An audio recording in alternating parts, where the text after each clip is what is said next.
আজকে চলে এসেছি একটা নতুন রেসিপি নিয়ে। তো রেসিপিটা হচ্ছে মসুরি ডালের বড়া দিয়ে করবো তরকারি। তো মসুরি ডাল আগে ভিজিয়ে রেখে দিয়েছিলাম, এখন একটু পেস্ট বানিয়ে নেবো। এই যে পেস্ট বানানো হয়ে গেছে, এতে দিয়ে দেবো এখন পেঁয়াজ কুচি, লঙ্কা কুচি, বেসন, হলুদের গুঁড়ি, লঙ্কার গুঁড়ি, লবণ দিয়ে আগে ব্যাটারটা আগে তৈরি করে নিয়েছি। এই যে দেখো এখানে কড়াই বসিয়ে দিয়েছি, আগে হালকা তেলটা দিয়ে আগে বড়া কটা ভেজে নেব।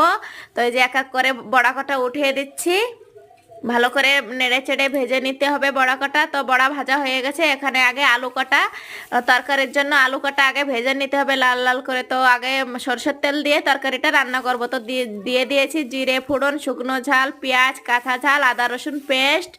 তো এখন হলুদের গুঁড়ি, লঙ্কার গুঁড়ি দিয়ে দিয়েছি। এখন দিয়ে দেবো টমেটো আর ভেজে রাখা আলু কটাও দিয়ে দিয়েছি, ভালো করে নেড়ে চেড়ে জল ঢেলে দিয়ে দিয়েছি। এখন ফুটে ওঠার পরে এখন বড়া কটাও দিয়ে দিয়েছি। এই যে তরকারি আমার কমপ্লিট হয়ে গেছে। এখন গরম গরম লুচি দিয়ে তরকারি দিয়ে খেয়ে দেখি কেমন টেস্ট হয়েছে, খুবই ভালো হয়েছে।